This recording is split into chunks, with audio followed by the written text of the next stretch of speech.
예수님을 영접하는 자라는 말씀의 제목으로 은혜를 나누겠습니다. 인류의 구세주 예수 그리스도의 탄생을 기뻐하고 감사하는 여러분 모두에게 하나님의 영광과 기쁨이 충만하시기를 간절히 바랍니다. 오늘 저는 예수 탄생의 기록을 읽을 때마다 빼놓을 수 없는 사람들 이야기를 하려고 합니다. 바로 동방 박사들입니다. 동방은 아마도 이스라엘의 동쪽에 해당되는 바벨론이라고 할 때 이게 전체적인 내용에서 수긍이 갑니다. 바벨론은 이스라엘 백성들이 포로로 잡혀갔던 곳입니다. 그곳에서 이제 바사왕 고레스가 돌아가도 좋다라고 했을 때 돌아온 사람들도 있었지만 남은 사람들이 있었는데 이 남은 유대인들은 디아스포라라고 합니다. 이 흩어진 유대인들 그들 사이에서는 유대 민족의 메시아에 관한 예언을 계속 가지고 있었습니다. 그래서 아마도 그쪽 동방 지역 사람들도 이 이야기를 대충은 알고 있었을 겁니다. 이 박사들이라고 했는데 원어로는 이제 마고스인데요. 헬라어는 마고스인데 이 마고스는 우리가 생각하는 그 요즘 학자들 이런 의미도 있지만 마술사라는 의미를 많이 가지고 있습니다. 그래서 신약에 이 마고스라는 단어가 나올 때는 거의 마술사, 특별히 천문학을 하는 사람들이었기 때문에 점성술사라고 그렇게 이해하시면 됩니다. 자, 이방인 점성술사들이 유대 땅 작은 마을에 태어난 한 아기를 경배하러 왔다는 것부터 이게 예사롭지 않은 사건임을 말해주고 있습니다. 무엇이 그들을 먼 길을 따라 별을 따라 오게 했겠습니까? 그들은 비록 신비한 별을 따라 아기 예수의 탄생을 보러 왔지만 오늘 우리는 성경을 통해서 하나님의 구원 계획을 이해한다면 예수님의 탄생은 우리에게 더 큰 의미와 큰 기쁨의 소식이 될 것입니다. 기쁜 성탄절 아침에 예수님의 탄생을 보기 위해 찾아온 동방의 박사들처럼 주님을 경배하며 영접하는 저와 여러분 되시기를 간절히 바랍니다. 어떻게 이방인인 그들이 예수 그리스도의 탄생을 알리는 별을 보고 유대 땅까지 왔는지 앞에서 말씀드린 배경에도 불구하고 우리는 그 사연을 다 알 수는 없습니다. 그러나 한 가지 분명한 사실은 비록 이방인이라도 하나님의 인도하시는 손길이 있었다는 것입니다. 하나님은 점성술사들의 관심 소재인 별을 통해서 그들을 인도하셨습니다. 천문학을 연구하는 사람들이니 별을 통해서 인도하신 것처럼 그들이 가장 관심 있고 또 연구하던 그것을 통해서 하나님이 역사하시더라고요. 그 별을 통해서 그들을 유대 땅까지 인도하시는 것처럼 하나님은 우리에게 눈높이를 맞춰서 찾아오시고 알려주시는 분이시라는 겁니다. 예수 그리스도가 인간이 되신 사건을 성육신이라고 합니다. 그런데 이 사육제 뭐 이럴 때 카니발이라고 그러잖아요. 근데 카니발인데 우리 몸을 말하는 건데 그래서 인카네이션 그러면 이 몸 안으로 우리 육체로 들어오셨다라는 말입니다. 그래서 이제 성육신이라고 하는 겁니다. 이는 하나님이 우리와 함께 하시고 인간들 사이에 오셨다는 겁니다. 이런 하나님이 역사하시는 방법을 아는 성도라면 우리 삶에 역사하시는 하나님의 손길에 민감할 줄도 알아야 되는 겁니다. 하나님은 어떤 형태로든 우리의 삶의 현장에 내 삶과 함께 하시는 분이 하나님이시라면 오늘 하나님은 어떤 방법으로 내게 하나님의 뜻을 알려주실 것인가? 그리고 하나님이 알려주시고 인도하실 때 우리는 과연 믿음으로 순종할 준비가 되어 있는가? 여러분 준비되셨습니까? 하나님의 뜻을 알려주셨을 때 순종할 준비가 되어 있으시냐라는 겁니다. 미국의 신학자 라이놀트 니버라는 분이 지금 여기, now and here라고 하는 지금 여기 함께 하시는 주님을 만나야 한다라고 했습니다. 왜냐하면 주님은 우리가 주님을 그렇게 만나고 경험하라고 이 땅 가운데 오셨기 때문입니다. 그러므로 주님이 이미 여러분 곁에 와 계심을 여러분은 믿으시고 이 사실은 창조 때부터 하나님이 원하시던 일이라는 것입니다. 그 주님이 여러분과 함께 하심을 감사하시기 바랍니다. 다시 동방 박사들의 경우를 통해서 우리가 알게 되는 것은 하나님의 모든 복음의 불길이 꺼진 것 같은 하나님은 모든 복음의 불길이 꺼진 것 같은 희망의 불길이 꺼진 것 같은 암흑의 시대에도 이 동방 박사들 같은 누구도 예기치 못한 하나님의 종들을 통해서 하나님은 주의 뜻을 예비해 놓으셨다는 것입니다. 우리의 좁은 식견으로 하나님의 세계를 우리가 아는 세계만으로만 그렇게 제한시키려고 하는 시도들을 멈춰야 됩니다. 내가 보이는 것, 느끼는 것, 경험하는 것 안에서 하나님을 이야기하려고 하고 있지 않습니까? 그러다 보니까 우리의 신앙이 좀 편협해질 수도 있습니다.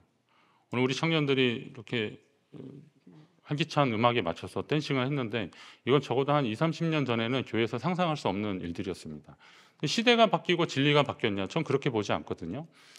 이 안에 하나님이 우리에게 주신 것들 안에 의미 있는 가사와 몸짓을 통해서 하나님 앞에 영광 돌리면 우리는 이 자체로도 하나님이 기뻐하실 것이다, 이렇게 다 인식하지 않습니까? 그렇다면 나의 시각과 나의 생각으로 하나님의 능력을 제한하거나 하나님의 뜻을 재단할 필요는 없는 것입니다. 하나님이 하시는 방법들이 있다는 것을 전제하고 그것을 받아들일 준비가 되어 있어야 하는 겁니다. 하나님은 동방 박사들처럼 이방을 도구로 사용하셔서 하나님 백성 이스라엘의 변화를 촉구하셨습니다. 우리가 다 알듯이 이스라엘 백성들이 범죄했을 때 이방을 도구로, 그들을 막대기로 이스라엘 백성들을 하나님이 징계하시고 때로는 하나님이 권면하셨다는 것을 우리가 알지 않습니까? 마찬가지로 유대 땅에는 아무 누구도, 어느 누구도 예수님 탄생에 대한 것을 말하고 알지도 못하는 그런 상황에서 이방의 이 박사들을 통해서 하나님은 이 일들을 하시려고 하는 것입니다. 그렇다면 여러분의 손길을 통해서도 오늘 우리의 변화를 요구하고 그리고 또 여러분이 모르는 또 다른 손길을 통해서도 하나님은 이 시대의 변화를 요구하는 하나님의 일을 하시려 한다는 것입니다. 시각을 넓히고 생각의 폭을 넓혀서 하나님이 여러분을 초청하시는 그 세계를 믿음의 눈으로 바라보시고 그 손길에 순종하며 주님께 나아가시기를 간절히 바랍니다. 믿음으로 순종하는 자들은 주님을 경배하는 자들입니다. 하나님에 대한 시각을 넓히자는 이야기를 조금 더 구체적으로 하려고 합니다. 우리가 기대하는 하나님을 섬기게 되는 동기나 형식의 전통적인 방식은 아니더라도 동방의 박사들이 하나님의 아들 예수를 경배하러 왔습니다. 이는 하나님께 영광을 돌리는 일이 어느 특정한 집단이나 개인의 전유물이 아니라는 것을 우리에게 알려주고 있습니다. 신명기 10장에 보니까 하늘과 모든 하늘의 하늘과 땅과 그 위의 만물은 본래 내 하나님 여호와께 속한 것이라 그랬습니다. 그러니까 우주 만물, 하늘과 하늘 그리고 땅, 그 위의 만물, 이거 다 하나님께 속한 것이다라는 겁니다. 여러분 이 사실 믿으십니까? 하나님이 창조주이시기 때문에 그렇습니다. 그런데 그렇기 때문에 시편 148편에 보니까 해와 달아 그를 찬양하며 밝은 별들아 다 그를 찬양할지어다. 하늘의 하늘도 그를 찬양하며 하늘 위에 있는 물들도 그를 찬양할지어다. 이렇게 말씀하고 있습니다.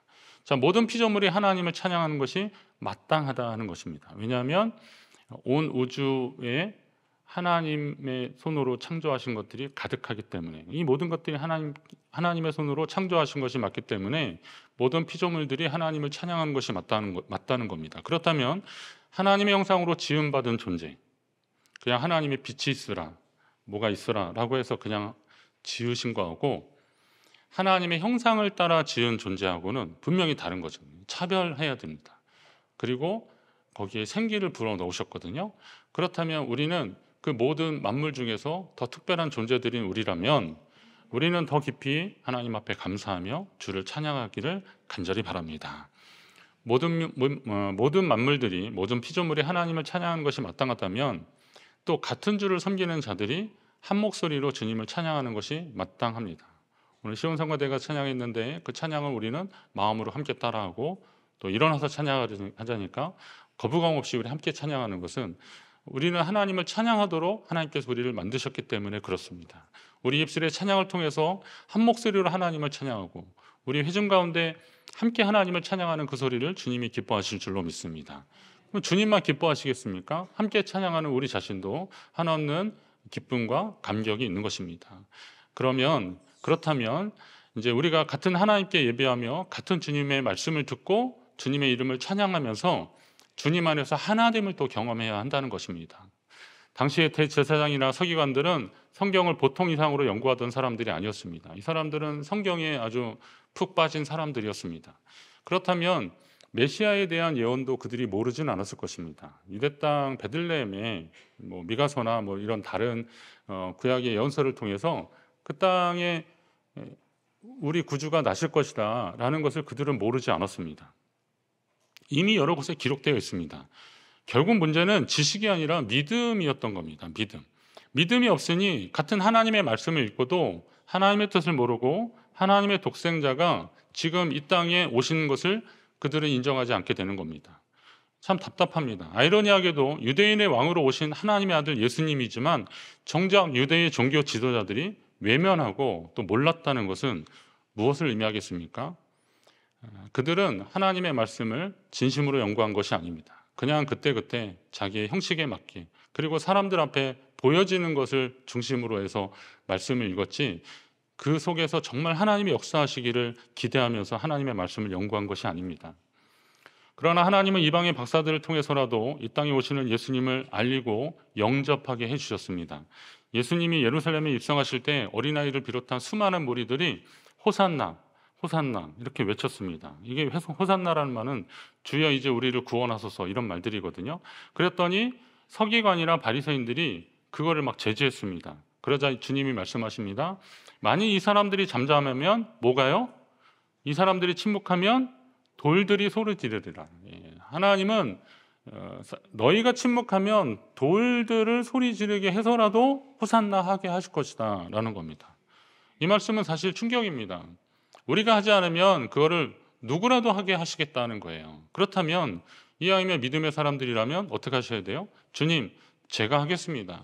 제가 주님을 경배합니다. 주님을 높여드립니다. 그러면서 하나님 앞에 믿음으로 나아가야 하는 겁니다. 유대 종교 지도자들의 신앙은 그 속에 따스함이 없이 머리로만 알고 믿었던 겁니다. 성경을 연구하는데 머리로만 연구하는 거하고 가슴으로 보는 거하고는 좀 다릅니다. 저도 성경을 계속 보는 사람으로서 이거를 이 앞뒤 문맥이나 아니면 문법이나 아니면 거기에서 그 지시 대명사가 뭘까 막 이런 거 자꾸 연구하면서 그것도 굉장히 중요합니다. 그가 뭔지 아니면 그 뜻이 무엇인지를 연구하는 건 중요한데, 그런데 그게 뭐가 어때서, 그게 그러면 오늘 우리는 무슨 상관이 있나, 이거를 연구하지 않으면 그러면 아무리 많은 성경적 지식도 의미는 없는 겁니다. 설교를 들어도 그런 것 아니겠습니까? 막힘없이 술술술 하는 설교를 많이 들어도 그 설교가 오늘 내 삶에 이어지지 않는다면 그거는 그냥 뭐 좋은 이야기 한번 들은 것으로 끝나는 것입니다. 하나님의 말씀이 나의 삶으로 이어져야 되는데 그게 없으면 그 말씀의 능력을 우리는 과연 경험하겠습니까? 그러니까 지금 예수님 탄생 당시에 유대 종교 지도자들의 신앙은 머리로만 알고 믿었다라고 해도 틀리지 않다는 겁니다. 반면에 동방 박사들은 별을 보고 먼 곳에서 유대 땅까지 오는 순수한 열정과 믿음이 있었습니다. 물론 당시 유대 종교 지도자들이 가졌던 그런 그들의 가치 기준으로 봤을 때는 이 사람들은 하나님의 사람이라고 보기 어렵습니다. 하나님의 뜻을 행하는 사람이라고 보기 어렵습니다. 그러나 이 사람들의 이런 행적들이 성경에 기록되면서 아기 예수님의 탄생을 축하하는 무리중에 들어간 거 보면 그들의 잣대로 본다면 하나님의 사람들은 아닐 수 있어도 오늘 하나님이 역사하시는 방법이겠구나라는 겁니다. 바사왕 고레스가 이스라엘 민족들을 돌아가라고 했는데 그걸 여호와의 종이라고 표현하는 데도 있거든요. 근데 그 사람은 사실 하나님을 믿는 사람이 아닙니다. 그런데도 그를 그렇게 표현한 것은 왜 그렇겠습니까? 하나님이 역사하시고 통치하신다라고 하는 큰 전제로 보았기 때문에 그렇습니다. 그럼 이왕이면 이제 우리는 아까 돌들로도 소리 지르게 하시고 돌들로도 찬양하게 하신다고 한다면 이왕이면 하나님의 형상대로 지음받았음을 알고 믿는 우리가 그 일을 하는 것이 얼마나 귀한 것이냐라는 말씀을 여러분에게 드리는 겁니다. 동방에서 별을 보고 먼 길을 나설 정도의 확신과 결단이 그들 가운데 있었습니다. 그런데 막상 와보니까 그 아기 예수가 예루살렘의 왕궁이 아닌 베들레헴이라고 하는 작은 마을의 여관 마국간, 그것도 구유에 누워 있었습니다. 그들이 새로운 유대의 왕을 찾으러 왔을 때 처음에 어디로 갔어요? 유대 왕궁으로 갔잖아요. 예루살렘 왕궁으로 갔잖아요. 그런데 헤롯이 무슨 말이냐 막 이거 그래서 학자들 불러서 이거 무슨 말인지 알아보라고 막 호들갑을 떱니다. 그러면 이제 예루살렘의 유대 왕궁으로 갔다는 것만 보더라도 이 사람들의 기대치가 어느 정도인지를 알 수 있는데, 그런데 거기 없는데 그 예언을 따라서 베들레헴으로 갔을 때, 또 그 작은 마을의 여관의 마국간의 구유까지 갔을 때 그들이 생각했던 것은 완전히 다르지만 일반의 상식을 뛰어넘는 초월적 하나님의 역사하심과 이끄심이 있었기 때문에 그들은 자기의 생각과 기대가 반해도 거기에 순종할 수 있었던 겁니다. 이게 믿음이라는 거죠. 우리가 다 납득이 가고 상식이 다 통하는 그런 한도 내에서 믿는 것은 그건 믿음이 아니라 어제 말씀드린 대로 그냥 인식이에요, 인식. 할지 말지는 내가 선택하면 되는 겁니다. 그러나 믿음의 일들은 우리의 그런 경험과 지식과 상식을 뛰어넘는 하나님의 강력한 역사가 있음을 믿고 순종하는 것이 그게 믿음이라는 것입니다. 그들은 믿음으로 갔습니다. 그리고 믿음으로 구유에 누인 아기께 경배하고 자신들이 가져온 예물을 드립니다. 여기서 문제 하나 드리겠습니다. 박사들은 몇 명입니까? 예, 누가 3명이라고 했습니까? 그래서 이제 함정이긴 한데요. 이제 박사들이 가져온 예물이 3개니까 3명이 왔을 것이다. 그래서 다 그냥 그림에도 셋인데요. 여기는 그건 없죠. 예. 그런데 누가 또 흥미롭게 연구한 분은 꼭 셋이란 기록은 없다라는 거잖아요. 전해지는 얘기로 그랬을 것이다라고 해서 3명인데 성경 어디에도 3명이라고 하는 그것을 유추할 만한 것들은 별로 없습니다. 예물이 셋이다라는 겁니다. 자, 아무튼 예물을 드렸어요. 빛나는 별을 통해 주시는 하나님의 메시지에 대한 확신이 있어서 그들은 아기 예수께 예물을 드렸습니다. 여러분은 하나님을 섬기며 찬양할 때 어떤 이유가 있습니까?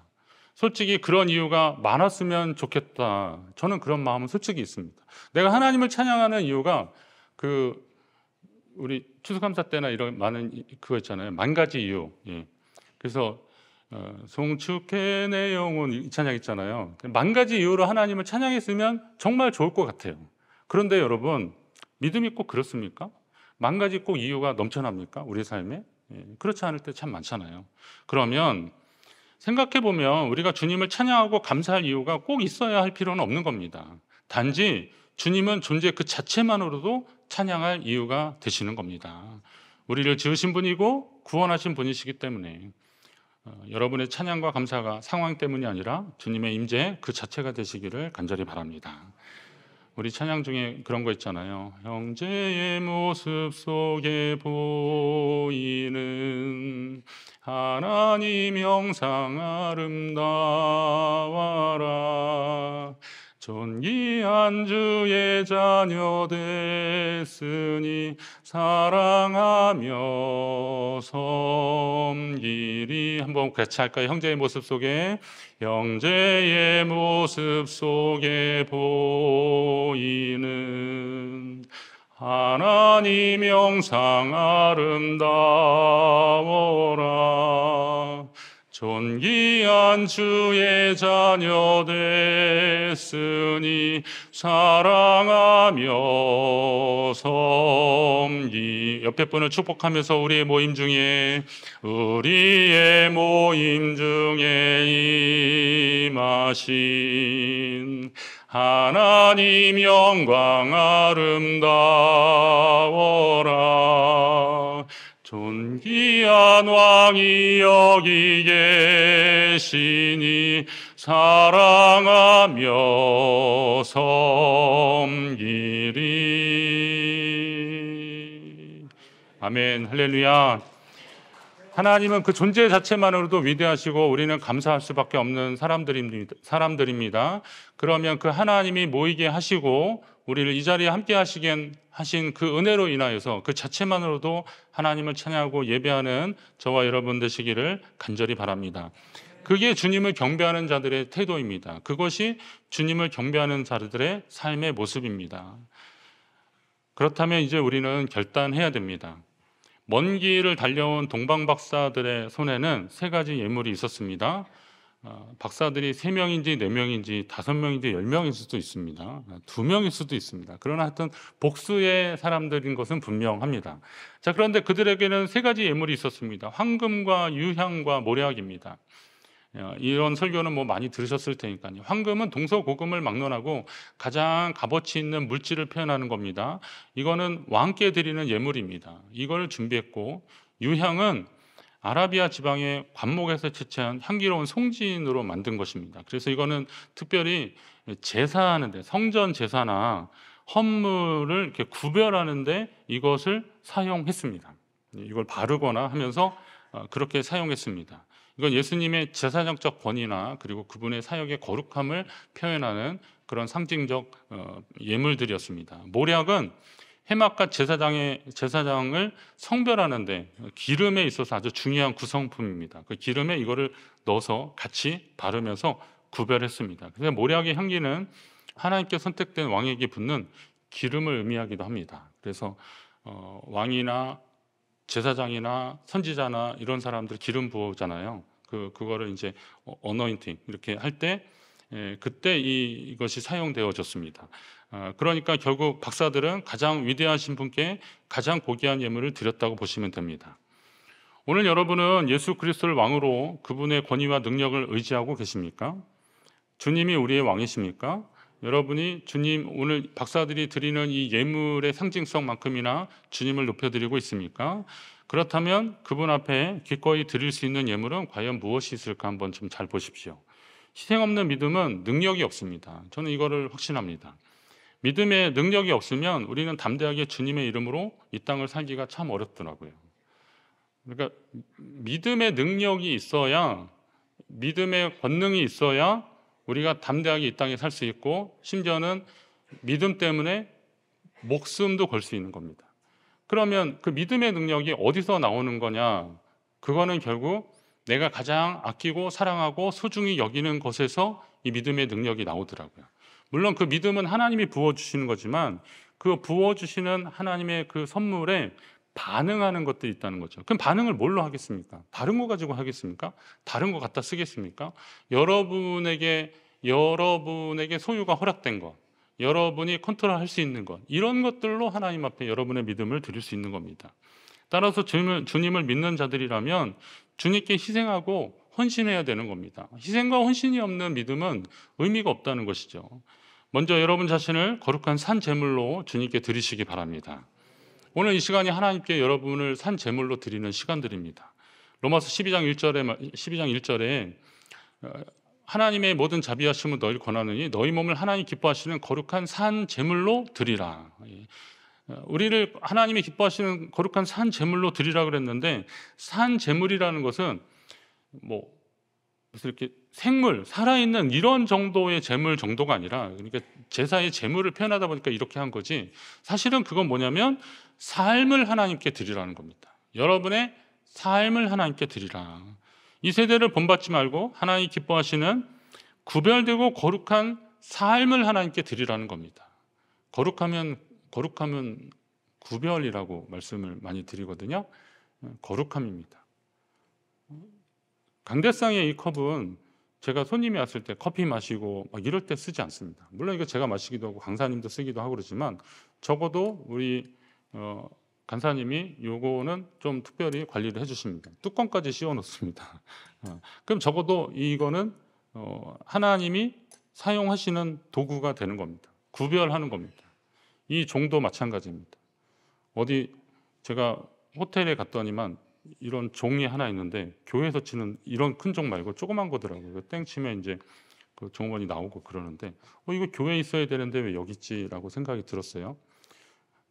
호텔 프론트에 있으면 그냥 종인데 교회에 있으면 이게 이제 타종이 되는 겁니다. 그래서 이 종을 이렇게 딱 칠 때 어떻습니까? 이게 이제 예식이 시작한 것입니다라는 것을 알리는 시종의 의미가 있는데, 그런 거룩한 도구로 사용되어지는 거죠. 그러면 이게 어디에 있느냐에 따라서 그 용도와 의미가 달라지는 거라면, 여러분의 삶도 어디에 있느냐에 따라서 여러분의 삶이 달라지는 겁니다. 그렇다면 어떻게 하시겠어요? 거룩한 삶으로 여러분이 하나님께 여러분 자신을 드리시기를 간절히 바랍니다. 이것이 하나님이 가장 기뻐하시는 예물일 것입니다. 다음으로 여러분이 가장 소중하다고 여기는 것들을 주님께 드리십시오. 우리가 찬양은 주 예수보다 더 귀한 것은 없네, 세상 즐거움 다 버렸네 라고 이걸 찬송으로만 불러서야 어디 되겠습니까? 소중한 것에는 물질과 시간과 재능 등이 포함됩니다. 어느 것을 먼저 드릴까는 고민할 것도 없습니다. 그냥 여러분이 가장 소중히 여기는 것들을 주님께 드리려고 한번 해보십시오. 때로는 물질 때문에 시험이 든다고 하지만 지갑의 주인이 인생의 주인이다, 이런 말 들어보셨습니까? 내 지갑의 주인이 인생의 주인이다 라는 겁니다. 내가 지갑을 어디에다가 주로 열고 가장 가치 있게 여느냐, 이게 여러분 인생의 주인이 누구인지를 사실은 분별이 되는 겁니다. 그러면 주님 앞에 여러분의 가장 약한 부분을 맡기시는 결단이 필요한 겁니다. 여러분의 믿음으로 이 시험의 요소를 좀 극복하셔야 됩니다. 그러면 드림으로서 오히려 그것이 기쁨이 되는 거죠. 믿음으로 이것을 극복하고 하나님께 하려고 하면 드리는 겁니다. 어떤 분들은 이제 이 정도 되니까 그런 얘기도 해야겠네요. 어떤 분들은 헌금 생활을 잘 하셔요. 예, 잘 하죠. 예물도 11조도 뭐 주일 헌금이나 감사 헌금, 절기 헌금이나 다 잘 하셔요. 그런데 제가 그분의 삶을 보니까 좀 아쉬워요. 갈 때 못 갈 때를 다 가시더라고요. 예. 그럼 그거는 물질은 드렸을지 모르지만 아까 말씀드렸던 삶으로는 못 드리는 겁니다. 어떤 분들은 또 교회의 모든 필요한 부분에 다 하셔요. 예. 근데 그렇다고 해서 그분이 물질을 못 드린다고 해서 그거 가지고 또 다 뭐라 그럴 건 아닙니다. 왜냐하면 개인의 사정과 형편이 다 있을 수 있으니까. 그럼 교회는 어떻게 됩니까? 많고 적음의 문제가 아니라 나는 주님 앞에 어떤 부분에서 최선을 다하고 있느냐라고 하는 겁니다. 어떤 우리가 생각해서 어떤 기준을 가지고 볼 것이 아니라 나는 내 삶에서 하나님께 최선을 다하고 있느냐, 하나님은 당연히 그걸 보시지 않겠습니까? 하나님의 뭐가 부족해서 너는 좀 더 해라, 너는 더 뭐 해라 이러진 않으실 거 아닙니까? 너는 최선을 다하고 있느냐라고 하는 거죠. 재능으로 하나님 앞에 봉사하십시오. 주방봉사 요원들 다시 광고합니다. 모집합니다. 네. 어떤 분, 우리 식당 하시는 분들도 하셔서 제가 감사하더라. 아니, 일주일 내내 주방에서 일하고 애쓰셨던 분이, 아니, 주일에도 거기에 가 계시는 게 전 사실 미안한데, 그래도 그게 기쁨이 된다면 그분은 그 힘든 일도 감사가 될 수 있고 기쁨이 되는 거죠. 이게 헌신이라는 거 아니겠습니까? 그러면 오늘은 우리는 하나님 앞에, 그 주님 앞에, 우리가 경배할 그 주님 앞에 여러분의 가장 소중한 것들을 드릴 준비를 하십시오. 그리고 행하십시오. 결단만 하지 말고 실천하십시오. 그것이 진짜 주님을 만나는 사람들의 모습이고 이 희생과 헌신을 통해서 주님은 영광 받아 주실 것입니다. 우리는 성탄절 아침에 예수님의 탄생을 기뻐하며 감사하며 예배하기 위해서 이 자리에 모였습니다. 예수님으로 얻는 구원은 기쁜 소식이지만 왜 하나님이 인간이 되셔야만 했는지를 생각하면 우리의 마음은 어느새 숙연해집니다. 우리의 죄와 무지 때문에 하나님이 인간이 되셔야만 했습니다. 유초동부 아이들이 어제 했던 세상에서 가장 아름다운 이야기 하는데 자기 아들을 내어주시기까지 하셨던 그 주님의 마음은 오죽하셨을까. 예전에 그 한한상 교수님 전화준 곳을 향하여 라는 책을 통해서 제가 신학생 때 그거 읽고서 막 많이 도전을 받았는데 왜 하나님이 이 땅 가운데 그 모습으로 오셔야만 했겠습니까? 왜 더 낮은 곳으로 오셔야만 했겠습니까? 그건 우리의 죄 때문이고 우리의 무지 때문에 그렇습니다. 그러나 주님이 그 일을 통해서 우리를 사랑하시고 우리를 구원해 주시는 하나님의 손길을 내미셨다면 그거 왜 그러셨어요? 라고만 할 것이 아니라 그래야만 했던 우리의 모습 때문이라도 우리는 그 손을 꼭 잡고 그리고 우리의 삶 가운데 들어오신 주님과 동행하는 귀하고 복된 삶을 사시기를 간절히 바랍니다. 하나님은 하나님의 마음이 그랬던 것을 누구보다 먼저 알았어야 할 유대인들이 모르고 있으니까 하나님은 이방인 동방 박사들을 통해서 첫 번째 크리스마스를 지내게 하셨습니다. 하지만 그 예수님을 영접하고 경배할 사람은 오늘 우리가 믿는 자라는 사실을 여러분 잊지 마셔야 됩니다. 오늘 우리가 그 사실을 아는 자라면 죄와 사망의 문제가 예수님으로 인해서 해결되었듯이 우리가 그 사실을 믿고 믿음으로 나아갈 때 우리의 문제, 우리의 삶의 문제는 물론이고 우리의 궁극적인 영혼의 문제, 영적인 갈증도 주님 안에서 해결될 것을 믿고 주님 앞에 감사하며 여러분이 주님께 드릴 수 있는 것들, 여러분이 주님께 행할 수 있는 것들, 여러분이 주님과 함께 동행하며 실천할 수 있는 것들을 실천하시면서 하나님의 사람으로 살아가시기를 간절히 바랍니다.